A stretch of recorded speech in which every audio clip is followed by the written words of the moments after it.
Hello, everybody, and welcome back to the Noble Mother podcast. Oh, what an intentional, beautiful, sacred interview we have today on the Noble Mother podcast. I am so overjoyed to have Nidhi Seth on today in person. This is my first in person podcast, which is huge. I'm going to introduce you to Nidhi, and an introduction doesn't do justice, but here I go. Nidhi Seth is the founder of Bless Me Birth, where she combines her extensive experience in traditional home birth support, holistic wellness, and women's health advocacy. As an expert in traditional birthing practices, Nidhi is dedicated to strengthening women to embrace natural, physiological birth options by taking extreme accountability and ownership in one's life. Oh, that's big.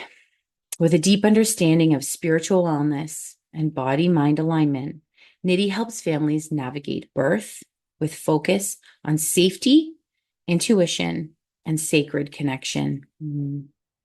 Her work has been transformative for countless families, making her a trusted voice in holistic and natural birth practices. Nidhi brings warmth, wisdom, and profound insights, helping others discover the strength and the beauty of the birth journey. Welcome, Nidhi.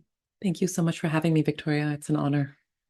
Well, if you've been listening to the companion series over the course of 2024, you've heard Nidhi's name because she was these families' companion. And these families, and with Nidhi witnessing them, created such beautiful connection for their families, bringing their children and these beautiful spirits earth sides. So, Nidhi, welcome and thank you for being here in person Thank you. and making this connection together. Hmm. I have been asking Nidhi to come on the podcast since I started. And, you're busy, like you were just in your own space and you're so beautiful and vocal and strong in your words, and you were out there doing all the things. And while you were out there doing all the things, there's so much that happened. And today is going to be a reclamation for a lot of women who walk the path unregulated, women who are companions and unlicensed supports, choosing to show up for families, no matter what, really, sometimes at the expense of their own selves. And it's really important that this platform be here to showcase these phenomenal journeys of women such as Nidhi out there walking this path and also facing so much persecution in different corners of the world.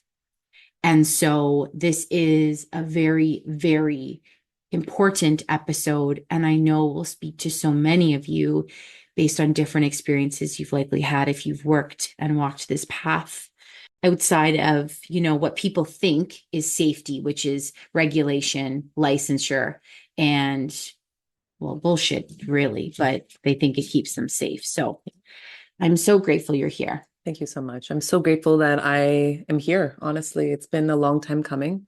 It's been quite a journey for the last few years. And I feel like timing is everything, right? This is the right time. And I couldn't have chosen a better person to guide me through this process. You've helped so many of my clients have a voice after so long of not having a voice. And I feel like you're the last piece of my voice coming back. Oh my goodness. Well, we need to talk about that story. Yes, we will. I know we will get to that piece Yep. where you will touch on your voice. Where I want to start with you, Nidhi, is because you have such a diverse background. But like you've talked about going to medical school. So talk Yes. to me about that time in your life. Medical school it was my dream, actually. It was something that I really wanted to do.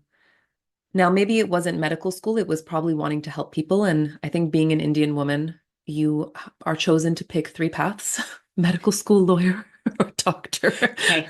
And so I wanted to help people, right? I was very young when I started seeing, all the World Vision videos of all these kids starving, and I wanted to be working at Doctors Without Borders and helping all these people. And that was my focus. It was Doctors Without Borders. I'm going to make it. Nothing's going to stop me.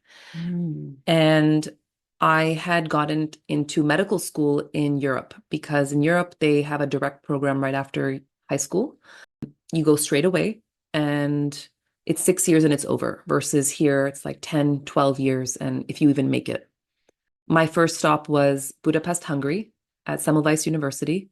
It's ironic that I started there because that was the man who was persecuted for being an OBGYN and saying that women were being killed because these doctors were delivering babies and also working on cadavers. And he says we have to wash our hands. And in the end, he was put into jail and died in a mental asylum. So it's ironic that I ended up going to that university first, which kind of ties into the persecution that we all Mhm. witness and we all have in this work. Yeah. Wow. I just thought about that now, actually. Isn't that interesting that his story came through you? Yeah. So did you do that deep diving around his legacy on your own? That obviously wasn't talked about at the Budapest University. Well, they actually did talk about it. They were very proud of him. And they were the good doctors, who were the older doctors, were very adamant to say that we're very sad to hear that their own people who were good people were being persecuted. And this was a time, I mean, you're talking about the 1905 when World War I is very precedent and Hmm. very patriarchal system. And, the good doctors are usually persecuted for speaking truth. And we Hmm. know that. We've seen that with even COVIDiocy. Hmm. And it didn't really affect me in the sense where I was like, oh, I want to be a birth worker. Oh, I want to help women. It was more just like, be a doctor, Doctors Without Borders. And that was my mission. And so I had decided instead of going into the first year, I was going to do a pre-med year just to kind of settle in. I was 18 years old when I left, very young. And I was very ambitious, very distracted, and so happy to be away from home because I'm just so hyper independent. I don't know if that's a good thing. It wasn't good at that time, but it served a purpose for sure. And the first 2 months that I was there, I ended up getting pregnant. And that changed my whole world. I didn't really understand why this was happening. I realized at that moment, it really does work when you're young. And I had seen myself almost lose my entire self through that experience. It was probably the hardest thing I've ever done in my life to go and have an abortion by yourself, a medicalized abortion in a foreign country with a man who was an extreme narcissist and would gaslight me all the time. And when you're 18 and you're young and you're looking for love in all the wrong places, that's what happens to you, right? You end up with these toxic men and toxic things happen to you. And in the end, I only have myself to blame because I left the house and everything that happens to me after I leave the house is my responsibility. And that's life. So that experience really shifted. I was very depressed, still having to go to school exams, somehow getting through it, drinking, smoking, and I actually ended up getting into the first year of the university. After that, I had buried that pretty deep. It was a very traumatic experience at that time because I never knew anybody who got pregnant. I would judge people actually. You would watch what was that show on MTV? Oh yes. Pregnant at Pregnant at 16. And I'd 16. be like, look at these women. They're so disgusting. They don't have any. And look, it happened to me. And in that moment, I feel like my ego just came right down. And I thought, oh, this is real life now. This is real life. These are real people and these are real situations. So I had an Mhm. opportunity to either suck it up, leave, or just continue. And I decided to suck it up and continue. And I was very happy I got into my first year university there.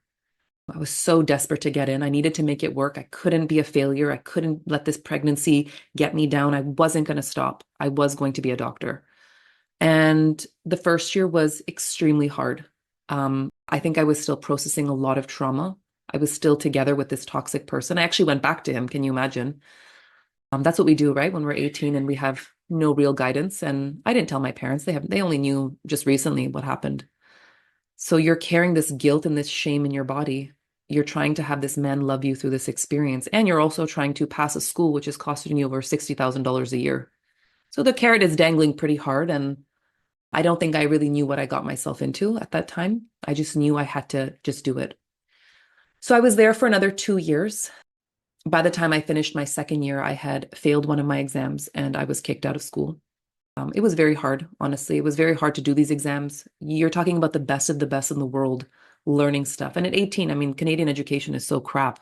You're dealing with the European standards, you're dealing with Germans, you're dealing with British students, you're dealing with people, Indians, Wow, Chinese cutthroat. students, You were really in a cutthroat environment cutthroat with environment. 18-year olds. Oh my Yeah. gosh. And they would take 300 students and only 20 would pass by the end, right? So Oh it's my how they would make money, right? gosh. Isn't that so It's disgusting? disgusting. And It's a disgusting it's a disgusting system, system. And conveyor. they know we're desperate, right? Right. So that's Because what you're they like. filling that hole. Yeah. Yeah. Yeah, absolutely. Yeah. And that hole in your womb, which was that child, Hmm. which is so big at that age. Holy Yeah. jumpers. So where did you go after that inside yourself? I went into alcohol. Okay. I went into a lot of alcohol and a lot of smoking cigarettes. I never really smoked until I got to Europe. Cigarettes cost less than a chocolate bar at that time. It was like almost $2 for cigarettes. And so everyone was smoking. And that's what every medical student did. They smoked cigarettes and drank alcohol.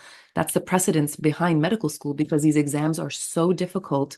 And your ego is so up there. You want to do this because you have a license to do anything. You're part of a club, a cult. And we go in there for the right reasons. We want to help, right? That's the reason. Who else would sacrifice their whole life to go into a school that treats you like that? People who want to Yeah, help, that's right. It's totally easy to right? feed off of that type of archetype. 100%. Yeah. And you're having the most insecure people in the world joining the school, Yeah. right? So I was one of those insecure people, and you're dealing with, the good ones got into med school here in Canada, and the ones that couldn't all went to Europe. And then you're dealing with a full ball game of insecurity and people who need to make it and they have their own ambitions. And by the time I had left university in Budapest, I had been kicked out and I was totally broken and distraught. I thought, my God, my life is literally worthless. I got pregnant, had an abortion, and have nothing to show for it. I have 2 years of medical school, which literally counts for nothing in this country. And I needed to get back. I was on a mission. I was on a mission to get back into med school. So I had gone to Sweden to do a transfer program for a few months, just any reason not to go back home. And I think to face my parents, Yeah. to face the shame, to face the guilt, to face the fact that I had an abortion. And I'm pretty sure my mom knew. I remember she said, if anything ever happens, if you get pregnant, I'll be here for you. And I remember at that moment, I'm like, fuck, she knows. Like, whether she knows it or not, her spirit Her told her. spirit told her. Her spirit told her. And that's how connected we are as women to our mothers. Yeah. So I went to Sweden. I had a really good friend there. We became really good friends. We both had traumas together. You trauma bond to your friends. And we went to Prague, went to the next university, Charles University, which was another type of hell to walk through. And again, I had a little more experience. I had got through some of my first year courses because I had things that I could get rid of, but I had to start from the beginning. And another, 60,000 a year going into school. And people are asking, where did I get this money? Well, I got it from the bank. That's where you get money like that. You go and that's right. they give They'll half give $1,000,000 to any. They give, yeah. Oh, They give to anyone. They give debt to anyone. So by the time I was 21, I already had accumulated over 300K in debt. And, past the first year, past the second year, and then third year comes and I'm just broken. I am depressed. The exams are getting tougher. I'm losing myself because I can't even study this work anymore. I don't even understand what's been going on. And I think because my foundation from back home wasn't strong, really. Yeah. And you're going into these very advanced medical schools with these very patriarchal dominating industries where, you would go into the exam room, there would be 30 people in a room, students, and there'd be 5 professors public examining you in front of 30 people. This is the humiliation you would receive. And they would do it and the people would cry and girls would wear short skirts. You're doing anything to pass. People would pay people. You get to learn an ugly side about just how desperate people are to become a doctor. Wowzers. So I think by the end of third year, I was on Xanax. I had taken Zoloft for a while. I had been drinking. I had lost a lot of weight, just, working out and all that stuff. Because I was like, no, you just got keep going. And I had met one of my friends' cousins who arrived from Australia, and they were like these occult they liked tarot and they liked magic. And I just thought, wow, this is so different. Like, I want to listen more. And I remember they were just saying, there are other paths for you. And in that moment, I realized, I'm like, why would she be telling me that? Why would she say that? Maybe it was a look on my face. Maybe it was a struggle that people could hear. I had actually started smoking weed at that time and the drugs kind of came off. And the Mm. marijuana actually opened me up right away. And I realized just how depressed and angry I was. And I wanted to start again. And I realized at that moment, after a few months of smoking marijuana, that I needed to get out of here if I was going to live. I was going to lose my life to probably antidepressants and alcohol. I had taken so many vaccines at that time. I was literally a fucking perfect soldier. And imagine me being in med school. It's almost a joke, right? When you know who I So, am wow, now. you walked a whole, I think though that hell you sometimes have to experience to talk to it on the other side, Hmm. to confirm it for people. Like, let me Yeah. confirm this for you because I walked all the flames Yeah. and almost died. Yeah. It wasn't ceremonial fire. It wasn't ceremonial fire. No. And I, you know, I my one of my best friend who was in Sweden who came with me, she passed and she's not good. She's on a cocktail of whatever she needs to be on to get through it. And, you know, when you spend 7 or 8 years in med school, $500,000, that is your job. You're not getting out of it. No. You have to have a very strong foundation. You have to have a strong sense of spirit, who love you, and maybe a partner who can help support that to leave. And most people do not leave, right? So I was very grateful that I found cannabis. I have to thank that plant every day that came into my life because I never smoked until I was 25.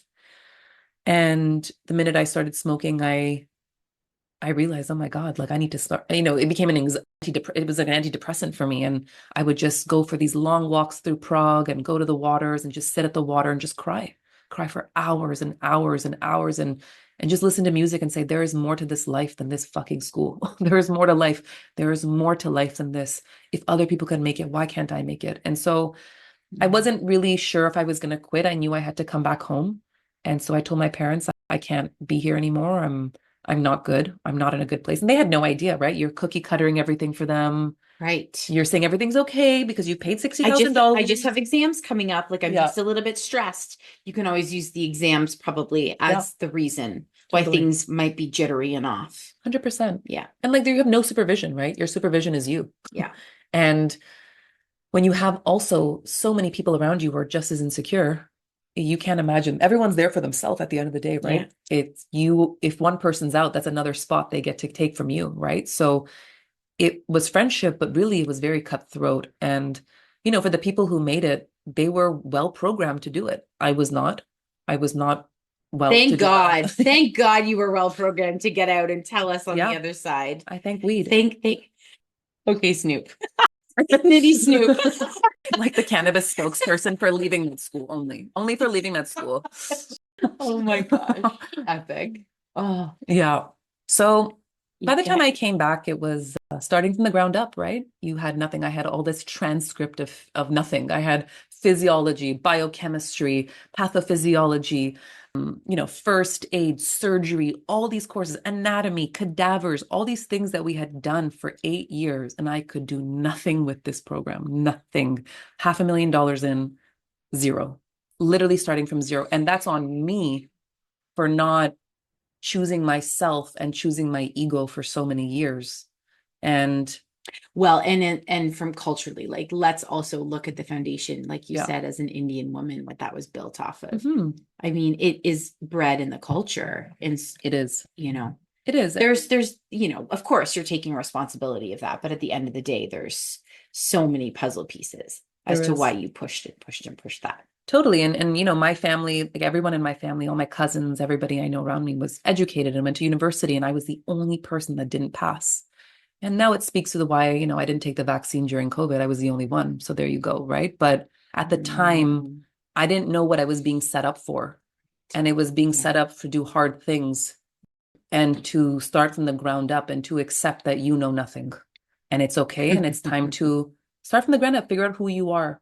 Who are you outside of the med school? Who are you outside the doctor? I'm a doctor. Who are you outside of that? Because that becomes an identity, kind of like TB or doula or whatever. It becomes an identity, and that's all you can identify with it. So I didn't really know who I was outside of that scope and who I had all these beautiful gifts, but I could never really cultivate it because you can't cultivate a lot of these gifts in med school when you're being trained to work almost 80 hours a week and, you know, suck your soul to the system and deal with chronic illness where they're just pill popping and they're drinking alcohol and they're taking drugs and eating all the crap. And it's not a system of healing, it's a system of dependency, right? And so, in Eastern Europe, you really do see the grime because you're talking about post-Soviet Union countries and their medical system is quite, it's filled with alcoholism. Yeah. Filled with trauma. And you're dealing with traumatized people when you yourself, you're such a being of light at that point. But these schools, what they do is they just dim your light and they make you mold to them. Yeah. And that's eventually what happened to everybody that I know. They don't look happy. Like even my own cousin, I know she's not happy. And that's okay. I mean, those are the choices we make. And I'm grateful that my spirit is strong enough to have made different choices. I didn't know at the time where it would have led to, but I needed to come back home and start from zero, which was find a job and work as a server and Find a start from job, there. okay. And it brought my ego down huge because for you to then rebuild a foundation, you have to come down to the ground and see that you like bare bones. Who are you? What are you? And then kind of build yourself up from there. What does your name mean, Nidhi? It means treasure. Yeah.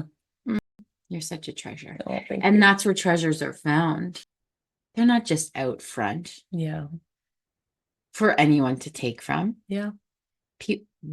People go on real fucking pilgrimages for the treasure. They do. This was my pilgrimage. So like you, my friend, are such a treasure. Thank you. That first pilgrimage. Wow.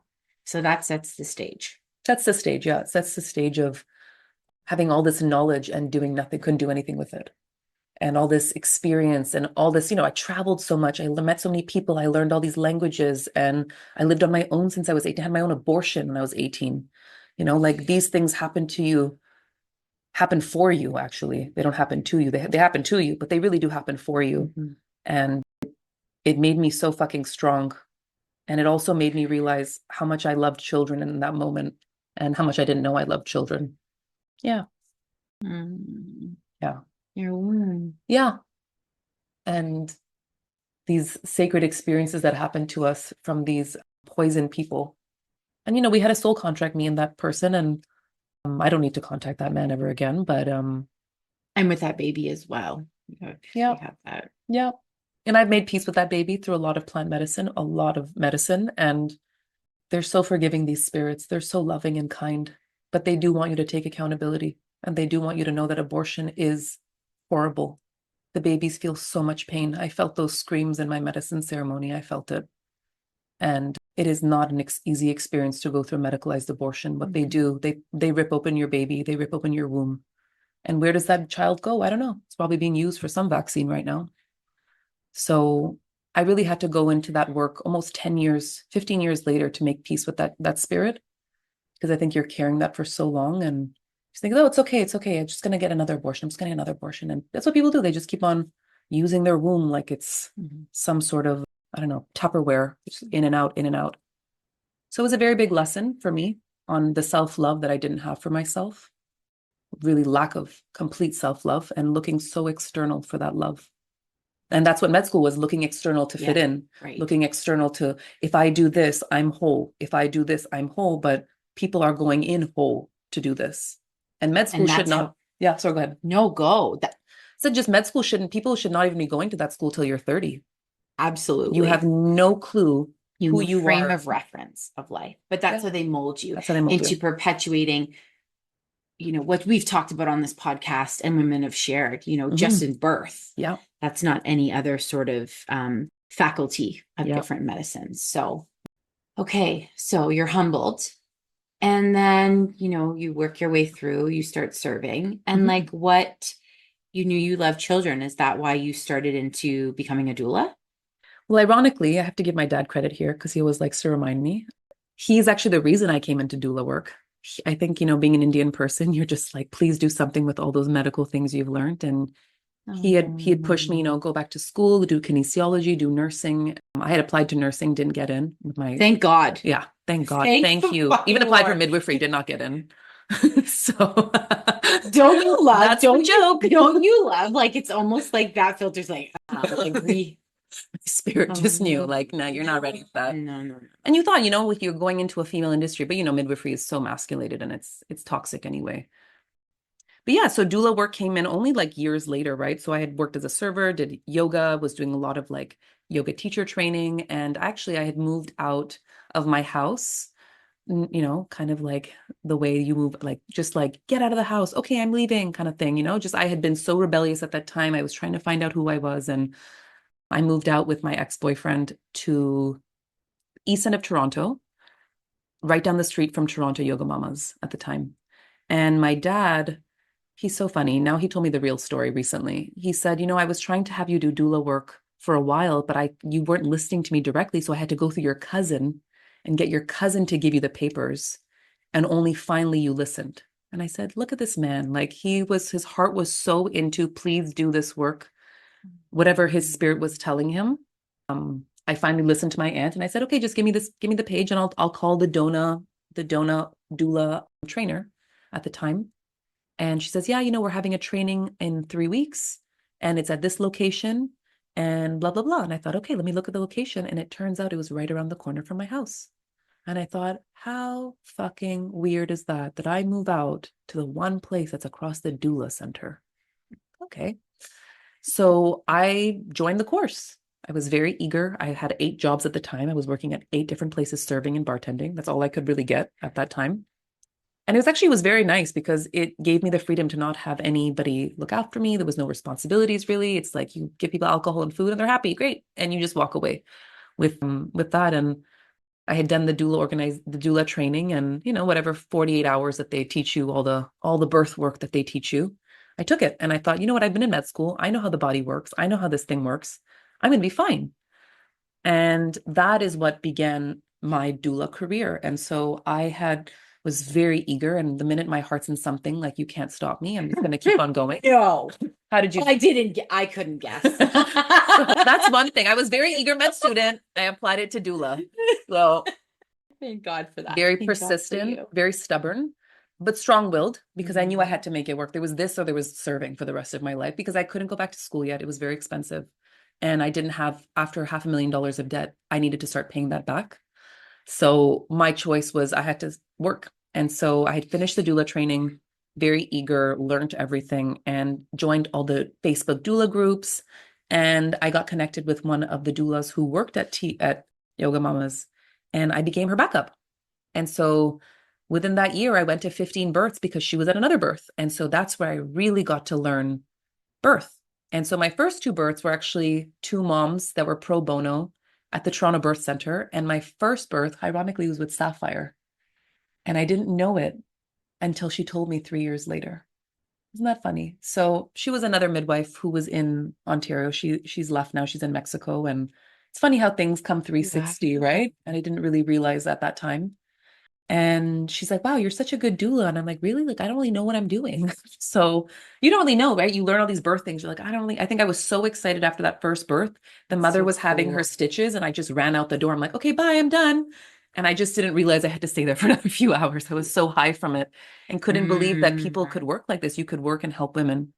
So the first 2 births were amazing. And the rest of the 15 were fucked beyond words, all in the hospital, midwives fingering them, all being induced, hospital birth, vaginal birth, whatever. They all came out somehow. Forceps vacuum, episiotomies, C-sections, women traumatized beyond words. I saw a lot of my Indian clients being traumatized, and I didn't really understand because you're not really taught about this part of birth in med school, in the doula organization, because you're so groomed through that experience to just stay silent and hold their hand through the abuse. And whatever hip squeeze that you learn isn't going to help when she has to do the work. And you didn't realize that. You thought, oh, if I just squeeze her hips, it's going to open up. That's what you do, right? And you realize really quickly that's not it. And you're just going through these births and you're just picking up on this trauma, going home, crying every day, coming back and just showing up. And you know what? I just showed up. I said, you know what? Fuck it. This is my life. This is what it's like. I have to be here. And my clients loved me. Even their horrible experiences, they loved me. They said, thank you so much for being there for me. Thank you. The only sane one who's there holding their hands, still witnessing what we're not able to speak out. We're not allowed to speak out about it. And I remember even talking to, that year I had done so many births that I had actually joined the team at Yoga Mamas. And I remember having, there was a doula day that they had the doulas come and talk, and they had all these mothers that come and talk about, I want a doula and I'm going to Mount Sinai. And I remember hearing one of my friends who I'm very close with right now. And I'm like, she's saying, yeah, she's like, oh, the mother was induced again. And I thought, what's so bad with that? Why is that bad to induce a mother? I didn't understand it. I didn't understand because they don't tell us. They don't tell us that that's not normal. That's not right. And all these women are talking about the trauma right before we get on a talk call or a talk with all these women who are looking for their birth keeper to help them through their sedated birth or whatever they were going to do. And I just thought, oh, this is really weird, but it's okay, whatever, bury it some more. It's the way the system goes. This is where you birth. This is how you birth. This is how you birth. This is what it is. We're working. It's okay. We'll give them postpartum. And so yeah, I was very lucky that I had a lot of postpartum clients too. It really balanced out the birth work because the births were hard. And the hospitals, how they are. They're very kind and sweet, and they have their nice little voice. Okay, we're just going to put our fingers in one more time.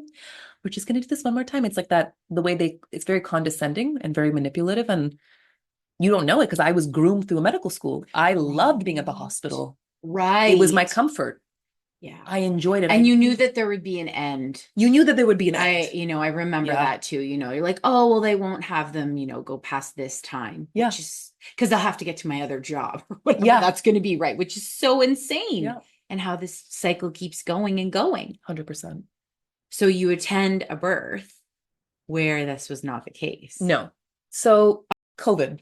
Yo, okay. COVID is what the catalyst of everything is. And I think just before that, I was very I was getting a little more, popular on Instagram, talking about COVID, just talking about traditional birth. Yeah, your content's beautiful. Things that were resonant to me. Yeah, really awesome as a doula, just really speaking truth to beautiful parts of birth and for mothers. Totally. So and a great educational page for women 100%. And mothers. Yeah, a lot of traditional stuff. I tried to tap into my Indian side and, provide Ayurvedic support and belly binding. And, we cook with so many herbs. So I started, I'm going to cook for you. I'm going to do these things for you. So I started to tap into those ancient practices. And I had got one of my first home birth clients, and she was a beautiful woman. And actually it was, she said her birth was in October 2020. And I was so excited for her home birth. And, March 2020 hits. And COVID starts, nothing's really been talking. And all of a sudden the hospitals shut right down, and they say only one support person. And that's it. And honestly, I think all of us doulas were like, thank you, God. We were so happy. We did not want to go back there again. We really didn't want to go back. I can't tell you how many of us were like, thank God we can do virtual douling. I don't even know what that is, but put a camera in your room for 40 minutes and then you're probably going to switch it off. And that's exactly what happened. It was virtual douling. The few home births that we did have, one of the mothers, she birthed on her own, which was beautiful. I didn't even show up. She didn't even call me. Perfect. Great. But yeah, that was the year where all the fuckery started. And I worked at quite a few doula organizations in the city that were really good at silencing us and silencing the things that were happening. Right there, the mask mandate started, 6 feet apart bullshit. You must COVID test your baby. We're going to COVID test you when you walk in, and then COVID test your husband when you're at 5 centimeters to see if he's qualified. And if he's not, you're going to birth alone. And that's what happened to quite a few of my clients. So I'm sitting at home on a virtual shit while their wives are in there and the husband's out there texting me saying, I can't go in because I got COVID tested positive. I'm thinking, wonderful, great. It was probably the worst experience of my life because I witnessed these mothers go through so much trauma and they didn't understand why. And these doctors and these midwives who totally dropped the ball more than I've ever seen in my life. It was a whole year of, I don't know what the hell that was. The first year. Fuckery. Pure fuckery, and everyone losing their fucking marbles. And every doula in the city being a total wokey, sitting there. Well, I'm waiting for the vaccine. I can't wait to vaccinate my 4-year-old. I can't wait to take 12. I can't wait to take 6. I just can't wait for the vaccine. It's like, oh God, what is the quality of your health? Honestly, with their profile pictures with masks on them and can't wait to get back into the hospital. And then the AOD, which is the Ontario Doulas Association, just can't wait to get any sort of press release out saying like, we have complied so that we can go back into your ring of fuckery. Oh, totally useless organization. Just Utter off it useless. And I hope for you the guys hear doulas. that. You guys are part of the erasure of women. I hope you know that. And there's a love letter dedicated to that whole There disgustingness is. with Billy. Billy, Yeah. beautiful love letter. Like as an episode. Yep. We'll post in the show notes. But so you are feeling that inside your bones and your womb, like, what the fuck? So I'm dueling, like I'm in this, I'm accessing my roots and my heritage and tending to women. And now we're totally removed. Totally removed. And then for me to go back in, I have to comply to all this fuckery. Like, what the hell? Yeah, I never complied to anything, as we all know. And I remember the first 2 days of this shit on CNN, my husband was like, this is bullshit. Just move on with your life. I'm like, great, I'm going back to work. So I was very lucky. I had some really good clients who wanted me to work for the first year. And all the doula AOD people were like, don't work, don't work. And there was a few of us were like, are you working? Are you getting cash? And we're like, yeah, we're getting cash. I'm like, cool, we're getting cash. And we just worked because we didn't care. We weren't going to listen to the government. I mean, I'm definitely not going to listen to the government. And I think it brought out this strength to see who you are and which side of the table you're going to fall for. Yeah. And it was a really powerful year because I felt like I was just working, working, working, helped a lot of my postpartum moms who were single moms and who needed the help. And I was so grateful to them because I think they paid my salary for that year to even just make it. And that brought in a lot of strength in me. I remember I would go out and say, if I get sick, I'm a fucking loser. And if you die of COVID, you are an absolute loser. This is how I had to tell myself because I was not going to allow these people to tell me I can't work. And I remember I would drive and think, is the cop going to stop me? Is the cop going to stop me? And it turns out no one stopped me. Just driving all around, 22 minutes into downtown Toronto. I'm like, wow, it's like an apocalypse. Fantastic. You're in ground zero of apocalypse as well. Ground zero. Ground zero. Yeah. Just Just goosebumps. total fuckery. Yeah. So come that summer, I met, or I think November time, I had met a wonderful couple, my first couple who I felt really connected to. They were very spiritual. They also attended plant medicine. And it was kind of like I had made an intention that, can you bring me people who do plant medicine? And it turns out someone just, we were on this call and he's like, so what kind of plants do you like? I'm like, what kind of plants do you like? And he's like, you tell me. I'm like, I'll tell you, but if you tell me, if you confirm. And so we were talking about indigenous Brazilian plant medicine, ayahuasca. And, just had a very deep conversation about it and the work that it is. And they felt very comfortable and they hired me right away. And they had midwives and they wanted to do a home birth. And so they didn't want to do any ultrasounds. And at some point, they had been harassed by their midwives and they lived in the east end of Toronto. And they call me and they say, okay, so we're done with these midwives. What's the next choice? And I said, all right, well, I know one person. And I knew her because another doula friend, a beautiful Christian woman, she had 5 births or few births with Billy. And she says, oh, you got to meet this woman. Her name is Billy and she's totally amazing. And, we just did birth outside this. I'm like, what is this woman talking about? I'm like, who is this lady? Right. So I don't even know about everyone on her website. I just said, this is this lady, message her. She'll probably get you what you need. I don't know anybody else after. And so they had a conversation and hired her right away. I met Billy shortly after that at a prenatal. So cute. She came with her little skirt, beautiful white shirt, beautiful lipstick, smiling, sitting there like gangster G, just like a matriarch grandmother, just sitting in her presence. And there's me going, what the fuck is about to happen? I didn't know what's going on, right? Like, I'm like, holy shit, we're about to do this outside the system.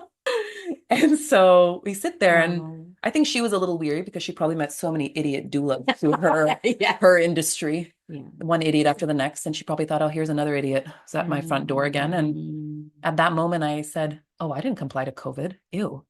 And she's like, really now? I'm like, I would rather kill myself, Billy, than do that. She really liked that because I was very intense, very descriptive.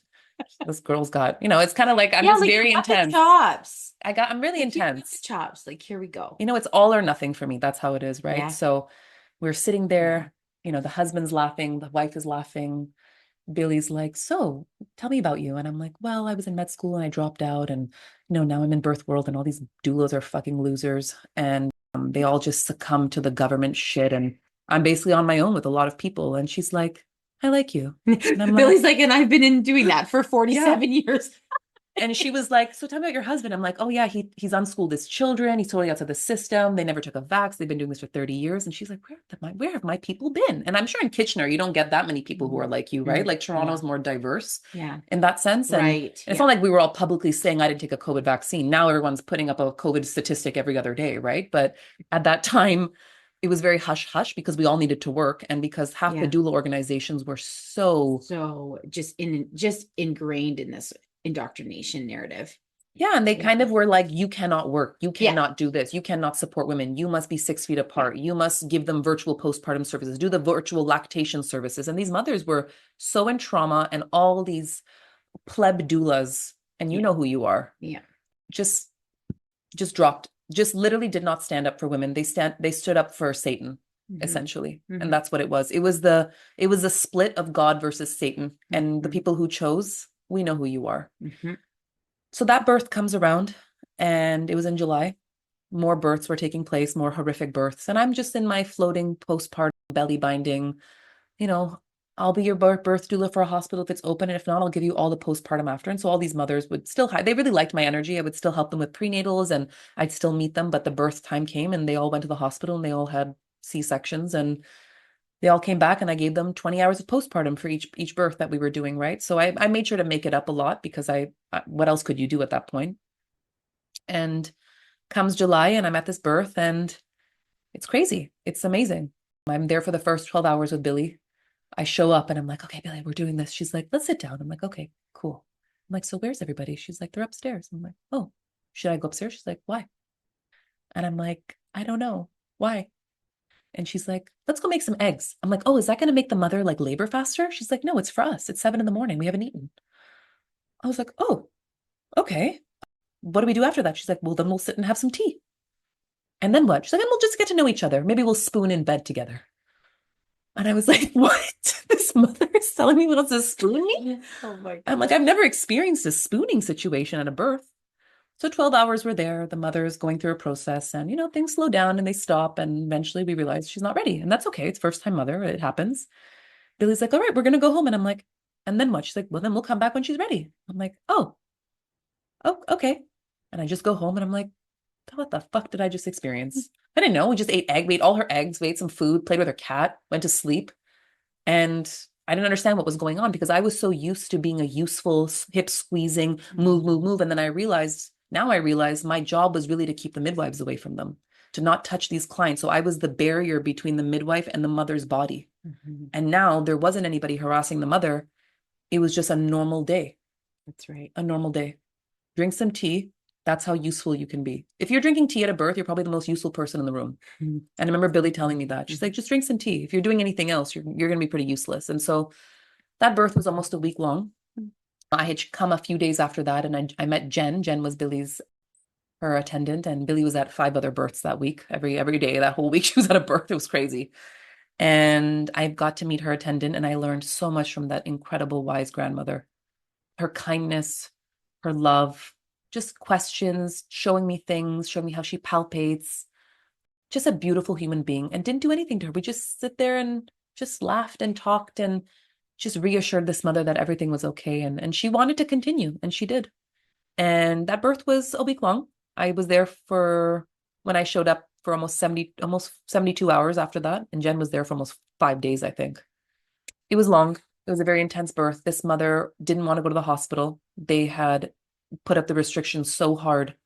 I think at that time, the COVID vaccines were coming out now, 2021. And they were terrified. She couldn't go in the hospital. We all were terrified. I mean, people can't even imagine how much trauma. I think we buried that trauma. But what they did, they showed just how dark and how much they don't care about people. And that was the same energy in med school. They don't give a shit about you. They're there to make their money. They're there to get your baby out, stick it in a bassinet. They don't care what happens. And that's what the premise of the whole industry is baby and bassinet. And I think Billy talks about that. Stu talks about that. It's the baby in the bassinet. And that's exactly what it was. And it's almost like COVID needed to happen to see, when you put people into a corner, that's when they really start to do their work. And I think that's what COVID was, to see just how strong and capable you are as a mother when you take away all resources from you. Can you do it? The home birth rate skyrocketed. I think I was so happy. So after that birth, that mother she said, I think I want to go to the hospital. And I said, it's probably a good choice. At that time, my other client had called me and she's like, I'm in labor. I've been in labor for 12 hours. I'm like, damn it, you didn't tell me. I probably better. I was panicking otherwise. She's like, I don't think I can do this anymore. I'm like, fuck it, I'm coming to you. So I tell Jen, I said, I have to leave. I'm sorry. I have to go see my other client. I've been here for 4 days. Like, I can't be here anymore. I think you've got this. And she's like, don't worry, Billy's coming. So as I'm leaving the house, Billy's coming in and that story is unfolding. In the end, that mother had her baby and the baby is now 3 years old. And Have her baby at home? she had her baby at home. So Billy helped her with that and supported her. I think they needed another mother there to just help her find that confidence again. I mean, can you imagine? You've been in labor for 7 days, you're exhausted, you're tired. Yeah. And you can't go to the hospital because you're terrified because what they were doing was unfathomable, the trauma. So I go to the first birth after that birth and she's, oh, I can't do it. I'm like, you're going to do it. Stop crying. Let's do it. Within 2 hours, she had her baby. My second attendant, Maria, was there. And it was a really fun birth. It was really crazy and quirky. There was like psychedelic trance music playing, trance music. I'm like, what the fuck is this music? And his husband's like, I thought it was a party. I'm like, no, it's not a birth party. It's not a birthday party. It's a birth. It's not a birth. What did you hear in the prenatals? And so Oh my God. it was such a character of a place because this whole place looked like Burning Man inside and it was beautiful God. and they loved music. And he was just like, had no fucking clue what was happening. And it was okay because we were there. And so, within 2 hours of me getting there, the first home birth I'd ever witnessed finally happened. With that 1 week with women, I learned more in that week than I ever did in my entire life on how to support and treat a woman and to see the signs. And it was fucking life-changing because I couldn't believe I had to go see a birth with two women who were unregistered or not unregulated and follow such a high belief in God. That's exactly what you can get if you actually believe and have faith and trust in spirit and God. And are the matriarch of your life. And just because I can speak personally for Jen and Billy, who they are, they have 14 children between them or 15. Yeah. Right. And yeah, they are not messing around as they walk through the earth, but in such gentle, beautiful footprints that they're imparting with, in your maidenhood and into your early motherhood, that is there. And so what a really beautiful initiation for you to enter that world, and how lucky they are as well, because you are a treasure of your voice to then start speaking out and have it reach more people. Because if you're just, like, it was just sort of one of those pass the card password, right, to get Jen or Billy's number. It wasn't really for the masses of women. No. So, you have all stepped in. Jess, who I've had on the podcast as well, who's a companion out in Ontario, and you and Nikita and Claire, like so many of you are walking that path. There's so many more, but so you got that initiation with these two women, and then what happens? So after that, and you're also in COVID times. I'm also in COVID times. You're in the thick of just, I think what can happen, and I don't want to speak for you, but I am going to assume that you're so thick in the heart space of wanting to attend and be available for the women and the mothers, now that you see this physiological transition that is birth, that there's not going to be a whole lot of people you're going to turn down either. No, because everyone was coming to us. After that birth, I had went public and I started talking and I started saying, the OHIP midwives are billing you for your Pitocin. And I started really talking about things like, bill OHIP some more, go bill OHIP. And I really started talking about the medications and the things that were not being talked about in Ontario. And I remember the doula organization, especially the womb, came up to me and said, we need to have a discussion. You can't talk about those things. You can't talk about how you're billing OHIP. You can't talk about how the midwives are doing things. And I realized at that moment, oh my God, they're part of the problem. Yeah. The doulas were protecting these regulated midwives, 100%. Calling it holistic care. 100%. And that's not what it is. No. And they were protecting their own businesses. And in the end, they have money to be made. They want to make money. They want to funnel women into the hospital. Yeah. They want to be there for their postpartum trauma. Yeah. They want to be there for the sleep training that they all need to do because they're in frigging trauma and the babies, they can't hold their babies anymore. So it's a pretty sick industry if you think about it, because everything is leading to another sleep trainer and newborn sleep specialist and this specialist. Yeah, it's because you're all specialists of fucking trauma. That's why you're all the postpartum trauma specialists, aren't you? And so I remember at that moment, I realized I'm like, wow, they're never going to stand up for us. And AOD was another pathetic organization that will never stand up for women, only birthing persons, whatever that is. Yeah. And all of these organizations, they desecrate the name of women and the work that we as women have had to do for 15 generations to come through. They desecrate and they butcher the work that we have had to do and our grandmothers. And so at that moment, as I started to go public, I had more beautiful home birth clients. I think almost every client I had after that had their home birth, from that one birth that I attended. I didn't even see the birth. I just learned stuff at the birth. I didn't even see that mother birth. And every birth from July until 2021, I think there was almost like 25 births I attended until the next year, 2022. Pretty much everybody had their home birth. One person was transferred. That's fine. That was something that she wanted, but pretty much everybody had their birth. And I was getting louder and louder. At some point, I was being told off by Toronto Yoga Mamas, West End Mamas, and The Womb. And I had quit all of them after collecting my paycheck from them. West End Mamas forced mandates on vaccines for us. I think they're called UNA now. They said, if you don't get a vaccine, you're fired. And you have to get a vaccine by this date. And if you don't get a vaccine, you're fired. And I remember that woman who owned that organization would post videos of her son wearing a mask and playing with his iPad all day and saying, we're getting him ready for school and we can't wait to get his COVID shots. And it just spoke to that we are on our own. We really are on our own. And the real people, I met an angel, I met Billy. And I thank God every day that my paths crossed with that woman, because if I didn't, I probably would be right in the system with these plebs, doulas, taking zero accountability for the participation of assault and rape that they're part of. And it made me literally talk about Billy, made me talk about the atrocities that were happening with these midwives. It made me open up about what they're going to do. And I remember I made a video after I found out that my family had vaccinated themselves, and I just lost it because I was fighting for something that I knew was going to kill people, and it already has killed so many people. It's killed babies, it's killed mothers, it's killed our friends and families. And I remember when I found out my family got vaccinated, I was literally like broken. I was like, oh my God, they're going to kill my family. And I remember I came back from an overnight, and I come back at 7 a.m. I light up a fat joint. I'm like, all right, time to go on podcast now. It's 7 a.m. I'm like, just spirit, take the wheel. And I remember I just go on that podcast and I'm crying because no one is talking about the birth.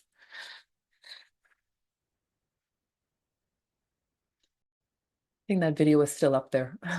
I leave it up there to remind myself why we're here, because sometimes you really do forget when you're being persecuted.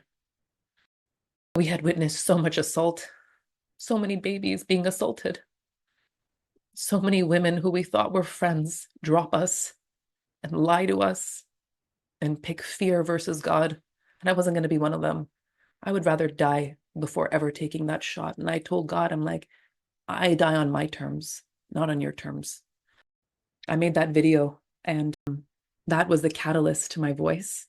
I think I got 24,000 views in about 24 hours, thousands and thousands and thousands of messages, hundreds of voices coming back saying, we are here, we support you, we didn't take the vaccine too, we've been silent for so long. And it brought up a community. It brought you out.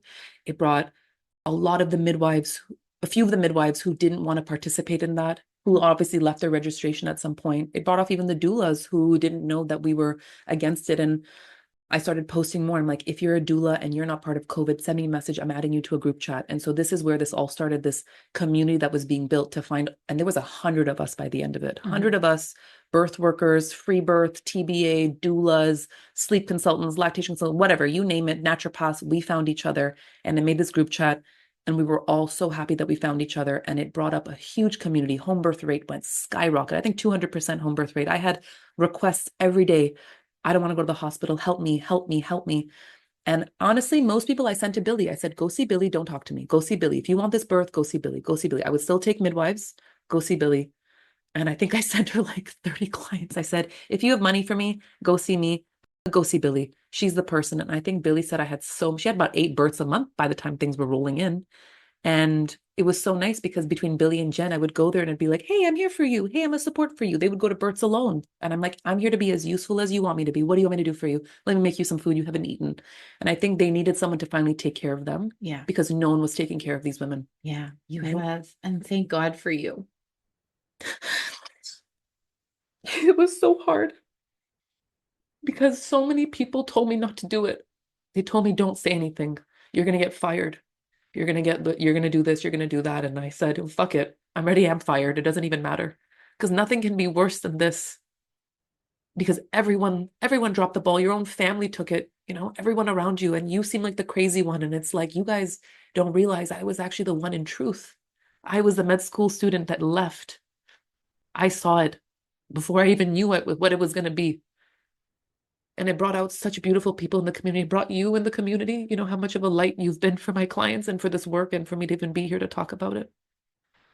It brought strength in women. And I would piss those midwives off. I'm like, y'all are fucked. I'm going to show them how to work your system. And they were they're still terrified of me. They talk shit about me all the time. I know exactly what you're saying because I have people in the system who talk to you guys. And they are so scared of the work that we do. Why? Because we don't do anything. I do nothing to you. I sit there and I hold space for your work. And you have the audacity to desecrate the work we do. You do not show up for women the way we show up. No. And I will never, ever, ever suggest anyone to go in the midwifery organization. I'm sorry, I don't work for that system. Yeah. And all those women who are participating in that, you only have your soul to look at the end, because when you die, you will know the truth. Yeah. And you only have God to face.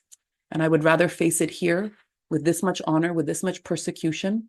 And Billy being such a Christian woman, I didn't really understand God because I was so, being raised as a Hindu woman, we're very confused. There's too many gods, too many deities. I never understood it, and I still don't get it.